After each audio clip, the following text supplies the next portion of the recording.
Fala rapaziada, estamos aqui de novo mais um vídeo no canal e hoje vamos falar sobre como você deve se organizar nos estudos do Enem.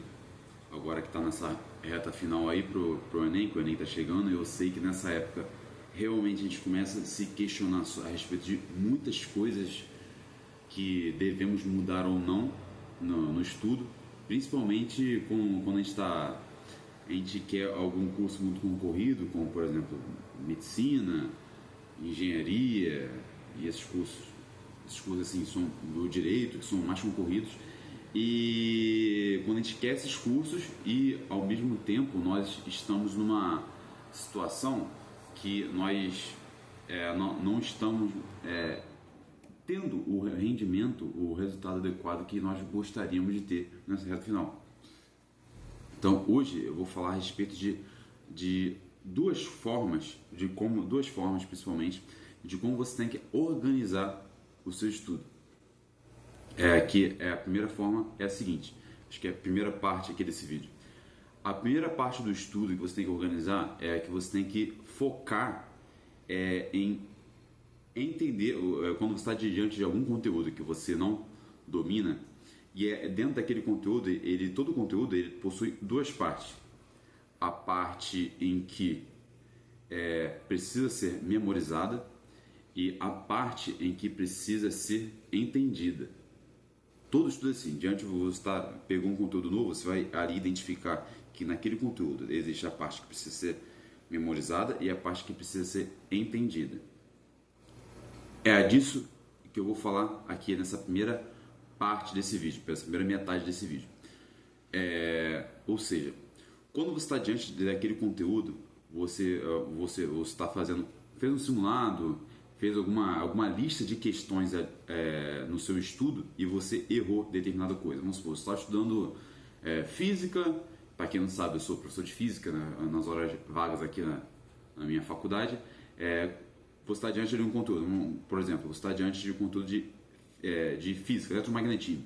Você errou eletromagnetismo no seu simulado. O que você vai fazer? A partir de então, você deve estudar aquele conteúdo. E naquele conteúdo de eletromagnetismo, você vai identificar que há partes, por exemplo, a regra da mão direita, como a geração de campo magnético a partir de uma determinada corrente elétrica. Vamos supor, num fio, ou a corrente está apontando para esse sentido, você tem aquela geração de campo magnético em sentido circular, aquele fio pelo qual está passando a corrente. Essa parte da regra da mão direita, podemos dizer que é uma parte que basicamente você tem que memorizar. Basicamente isso. Você vai posicionar o seu dedo no mesmo sentido que está sendo estabelecida a corrente e os seus outros dedos vão ser o sentido no qual o campo magnético está sendo estabelecido ali ao redor daquele fio.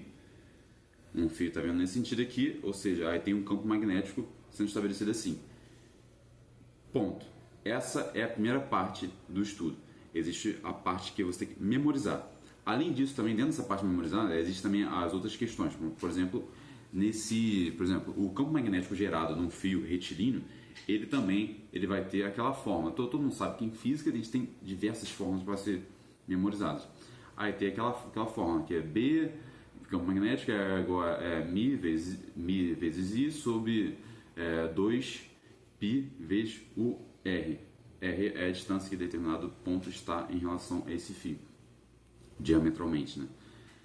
Ou seja, estamos diante de um conteúdo que a gente não sabe. Você acabou de estabelecer agora coisas que você tem que memorizar, que são fórmulas, regra da mão direita e tal. Além disso, existem também as outras partes desse conteúdo, que são as partes que você precisa compreender e não necessariamente fazer um esforço ali deliberado para memorizar. E quais são as partes que você tem que entender a respeito desse conteúdo? Que você tem que entender mais ou menos que aquela partícula ela só vai sofrer uma força magnética dentro daquele campo se ela tiver algumas características. em relação àquele campo e em relação a si mesmo. Por exemplo, a partícula, para ela sofrer uma força magnética, ela precisa, é necessário que ela tenha velocidade, entendeu? Porque se ela não tiver velocidade, ela não vai sofrer uma força magnética daquele campo magnético uniforme. Ponto. Além disso, a velocidade em que ela está entrando no campo tem que ser de tal forma que não pode ser paralela à direção das linhas de campo, das linhas de força magnética, da linha de campo magnética propriamente dita, né, daquele campo. Ou seja, a velocidade, a partícula está entrando, tem um campo magnético assim. A partícula eletricamente carregada, ela não pode entrar num campo assim, ao mesmo tempo, paralelamente às linhas de campo. Então é basicamente isso. Mas você tem que, ou seja, dentro de um conteúdo, você tem dentro de uma matéria nova que você tem que entender, existe um conteúdo meramente decorativo, que você tem que entender, e existe também um conteúdo que você tem que, quer dizer, existe um conteúdo que você tem que memorizar, e existe um conteúdo que você tem que entender. Isso em toda matéria é assim. Toda matéria é assim. Você tem que sempre estar diante de uma coisa nova, você tem que entender, você tem que fazer essa distinção. Por isso que, no meu caso, eu utilizava muito um caderno de erros. Um caderno de erros, você colocava uma parte da matéria que você vai entender.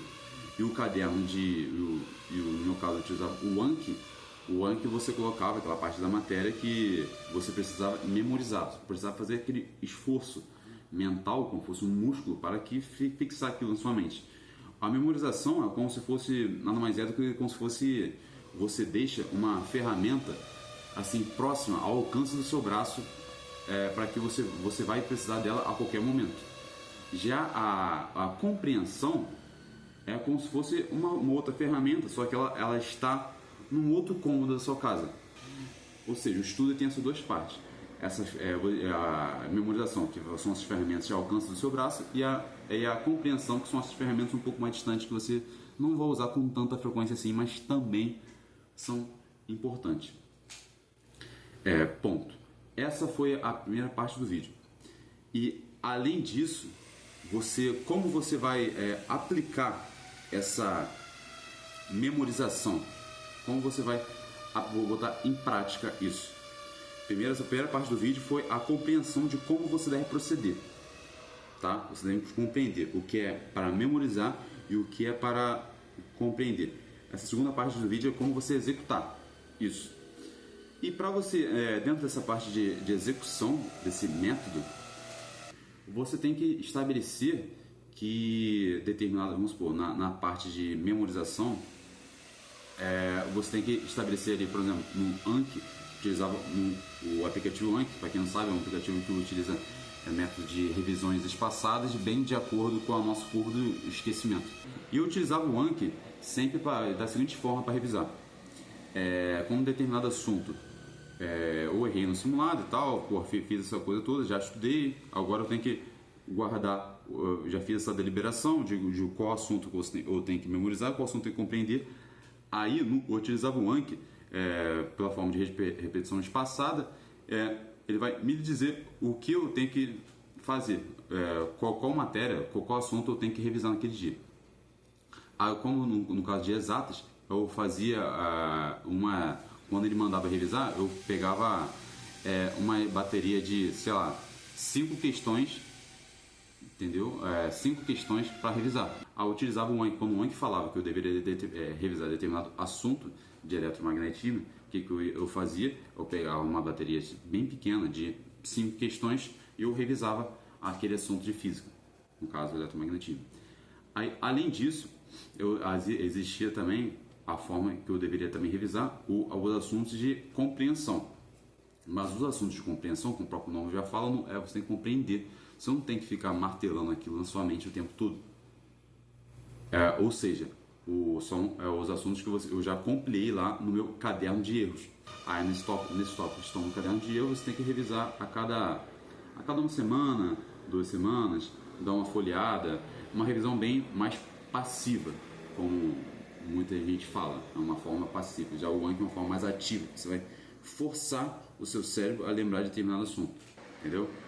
Então, basicamente é isso, rapaziada. Eu estava aqui pensando sobre como ajudar vocês nessa reta final aí pro Enem. Eu sei que é difícil, principalmente por quem quer medicina. Eu sei que é difícil pra caramba. Eu demorei muito tempo pra passar medicina, mas eu queria que alguém me falasse isso antes, entendeu? Tamo junto, rapaziada. Bons estudos. Porra, lembre também de descansar e, porra, também viver a vida, porque a vida não é só estudo, entendeu? É isso, rapaziada. Valeu.